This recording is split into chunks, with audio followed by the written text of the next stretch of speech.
Hey everybody, it's me, DeoGenZ, here with another edition of Pokemon Potential. Quick question, do you want to win a shiny? Great, then stay tuned to the end of this episode and find out how it's done. But, in today's episode, we're going to be taking a look at a metal bird that defies gravity with its weighty stats. It's Skarmory. And the reason Skarmory is so freaking cool, besides its graphical design, I mean, look at that thing. Look at it! If you saw that slicing steel eagle type bird coming screaming at you in real life, you would shit yourself. And the funny thing is, Skarmory is not even meant to be a physical attacker. But that is the way that it would avoid being taunt blocked, which is why we have Brave Bird on the moveset. So if it's not meant to attack, as frightening as it looks, then what is it meant for? Well, its steel typing makes it a big, bulky poke. And surprisingly, its speed is not as pitiful as many of the past steel types we've looked at before. 70 is reasonable. However, since Skarmory is not all about striking, it doesn't matter that you invest anything into speed effort values. That's why I left it to 0. The places you want to maximize this time are hit points and physical defensive effort values. Now, there's no nature that benefits hit points, just a FYI. If you've noticed, there's nothing that increases HP and decreases, say, attack or anything of that nature. So there is, no nature that you could actually get to benefit your hit points, but there's certainly 2 that you can choose from to benefit your physical defense. And if you're going to go with Brave Bird being your other move, your stab move, your move that prevents you from being taunt blocked, then you are going to want to go with the impish nature because it's a physical move, and then it won't be whittled down even slightest by a nature. And if you don't know what I'm rambling on about, what natures do is they slightly increase or decrease depending stats on what nature you choose, or what nature really the poke is born with, because that's the only choice you have, is really raising these things a million times at the daycare center and trying to get the perfect nature. And then there's the whole IVs discussion, which we won't even go into because I really think it's just ludicrous. So, once you've maxed out your hit points so you can stay on the field for a max amount of time, your roosts will be giving you so much more health than if you didn't invest anything in hit points. Say you wanted to have a fast Skarmory for whatever reason, you'd be really missing out. You really would. You want this thing to be as bulky and as hard to take down as possible. Now, something to point out is that we've invested nothing into special defense, so you have to switch if one of its weaknesses appear. There's only 2 weaknesses to really look out for, fire and electricity, but Rotom W, the washing machine Rotom, it is prevalent in metagame, especially Uber and OU. So it's important that you have some support on your team for Skarmory in the way of special defense. Your team, when you're building it, really depends on what one member lacks and how another member is going to assist in that lacking stat.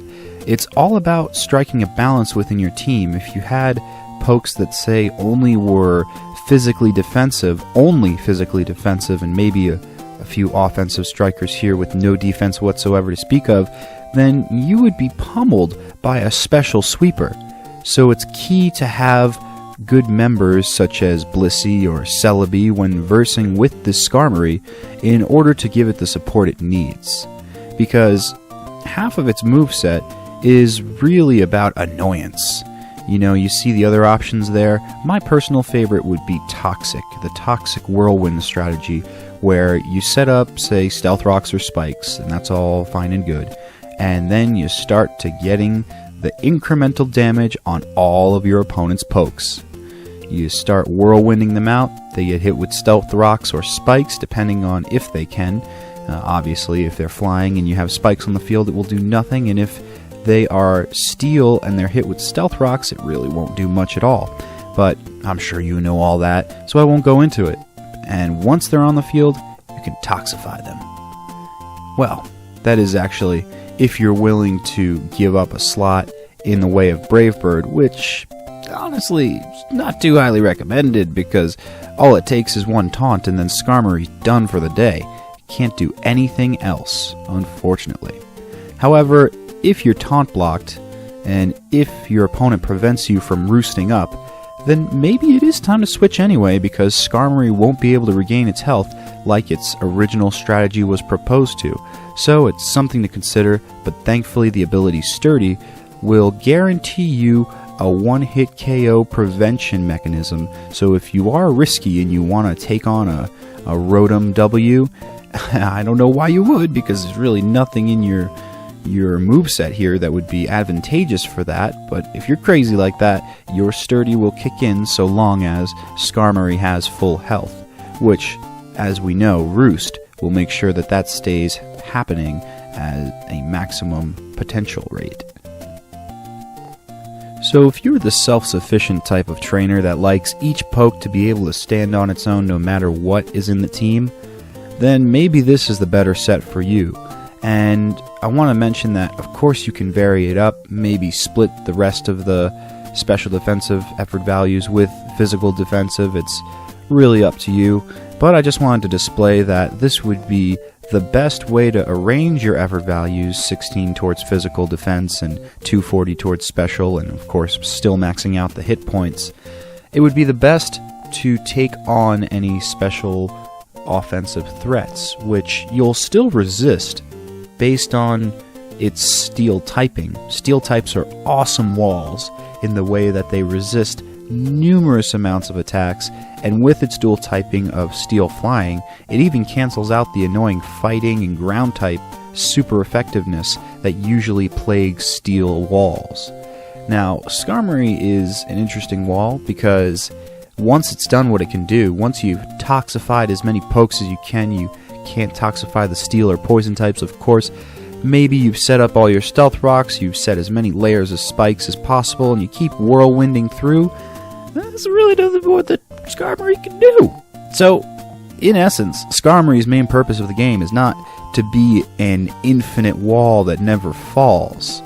Although, that is kind of the goal with Roost and Leftovers attached. But really the idea is that you can scout out your opponent's team. What's their power level? Check the scouter. And that's what Skarmory's for. You can see your opponent's entire team within a few turns by forcing them with Whirlwind, on top of giving all those members that come onto the field graciously with some toxicity.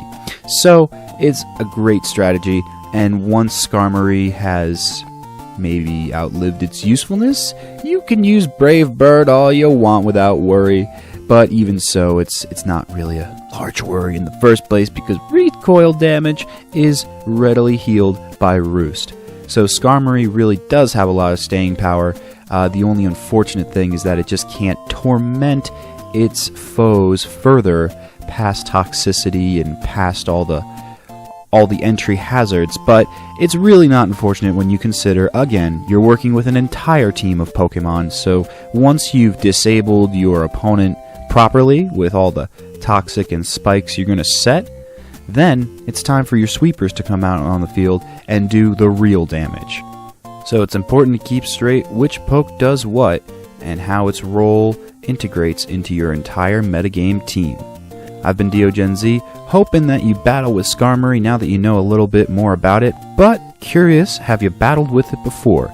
Leave a comment below, and those of you who probably just scooted ahead to the end of the video, you bad people who just want to win shiny pokes, well, what you gotta do is share this series with everybody on your social network. All you really gotta do is click the social media share button integrated into YouTube.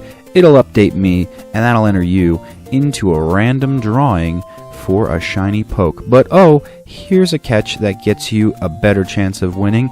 If you share multiple episodes of Pokemon Potential, that earns you more entries in. So say you share this one video, now you got one entry, but say you share 2 more on top of Skarmory's video, you got 3 entries.